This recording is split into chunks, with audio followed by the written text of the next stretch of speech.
একটা দায়িত্ববান মেয়ের যখন বিয়ের মতো একটা ইম্পর্টেন্ট দিন চলে আসে, সেই দিনটা তার কেমন কাটে কেমন যায় সেটা আমরা অবশ্যই উপলব্ধি করতে পারবো না।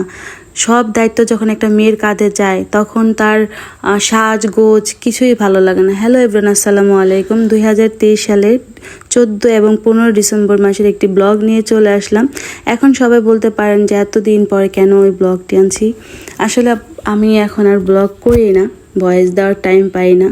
কথা বলতে বলতে কিন্তু দেখতেই পাচ্ছেন আপুদের বাসায় আমি চলে গেছি। যে আপুর কথা আমি ফার্স্টেই বললাম যে একটা মেয়ের যখন দায়িত্ব থাকে ফ্যামিলির সমস্ত কিছু, তার যখন বিয়ে মতো একটা ইম্পর্টেন্ট দিন চলে আসে তার তখন কেমন অবস্থা হয় আমরা এই ভিডিওর মধ্যে কিন্তু আপনাদের সাথে শেয়ার করব। আর ভিডিওটা কিন্তু কেউ টানবেন না, সবাই পুরো ভিডিওটা দেখবেন।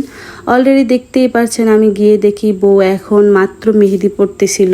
আর আমার হলুদের টাইম কিন্তু 2টা বাজে দিয়েছিল যে আপু আমাকে 2টার মধ্যে রেডি করে দিবেন, আমার আউটডোরে শ্যুট ছিল। কিন্তু আপুর ওই যে বললাম না একটা মেয়ের দায়িত্ব থাকে সব কিছু, তখন দায়িত্ব পালন করতে করতে সে কিন্তু হাতের মেহেদিটা পর্যন্ত পড়তে পারে নাই। সে সাজবেই বা টাইম মতো কীভাবে।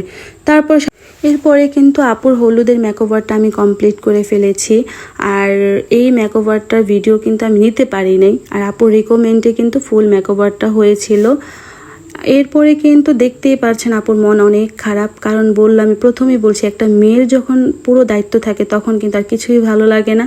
কারণ আপুর আম্মু অনেক অসুস্থ, তার জন্য বিয়ের ফুল দায়িত্ব মেহমানের সব দায়িত্ব তার উপরে পড়ছে। কোথায় কি লাগবে কোথায় কি লাগবে না আপুর কিন্তু সব কিছু বলে দিতে হচ্ছিল।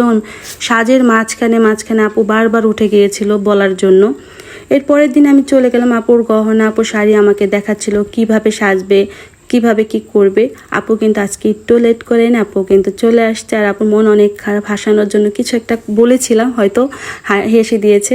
এরপর আপুর মাঝখানে কোনো ভিডিও নিতে পারি না, কারণ আপুর সাথে আমি অনেক গল্প করছিলাম। আই লুকটা করার সময় মনে পড়লো যে না আমি একটা ভিডিও ক্লিপ নিয়ে নিই। আপুর সাথে আমি এত গল্প করছিলাম আর আপু আমার সাথে এত গল্প করছিল। গল্পের মাঝখানে কিন্তু আপু ঘুমিয়ে গেছে। এই যে আই লুকটা করার সময় কিন্তু আপু ঘুমিয়ে গেছে, কতটা ক্লান্ত ছিল সে। এবার ভিডিওটা দেখে বুঝতে পেরেছেন।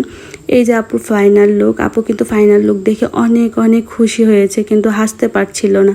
ওই যে বললাম না আপুর আম্মু অনেক অসুস্থ, বিকজ আপুও কিন্তু সেদিন অসুস্থ ছিল। যেহেতু অনেক শীত ছিল, আপুর অনেক ঠান্ডা লাগছিল, আপু কথা বলতে পারছিল না, নিঃশ্বাস নিতে পারছিল না। এর মাঝখানে কিন্তু সবাই ধ্যান ধারণা খেয়াল রাখছিল কোথায় কে খাবে কোথায় বসবে, তার স্টেজ কীরকম হবে সব কিছুই বলছিল। আর আপুকে আমি মাঝখানে কিছু ভিডিও ক্লিপ নিচ্ছিলাম ক্যামেরাম্যানদের পাশে। আর এই যে আপুর অনেক কষ্টের মাঝখানেও কিন্তু একটু হাসছিল, ভাল লাগছিল। প্রত্যেকজনের একটু করে ভিডিও নিয়ে নিলাম। এরপরে আমরা আপুর কাছ থেকে বিদায় নিয়ে কিন্তু এখন চলে যাবো। আপু খাওয়ার জন্য অনেক রিকোয়েস্ট করছিল, আপু খেয়ে যান, কিন্তু এমনিতে আমার অনেক রাত হয়ে গেছিলো। আপুর বাড়ি ছিল শরীয়তপুর আঙ্গারিয়া, আর বুঝতেই পারছেন যে শরীয়তপুর আঙ্গারিয়া থেকে আমার নড়িয়া এলাকা আসতে কতটুক সময় লাগে। তারপর আপু হেসে বিদায় দিল। পরের দিনে ছিল 16ই ডিসেম্বর, দেখতেই পাচ্ছেন লাল সবুজের বাতি জ্বলছে। সবাই ভালো থাকবেন, ভিডিওটি লাইক কমেন্ট শেয়ার করে দেবেন।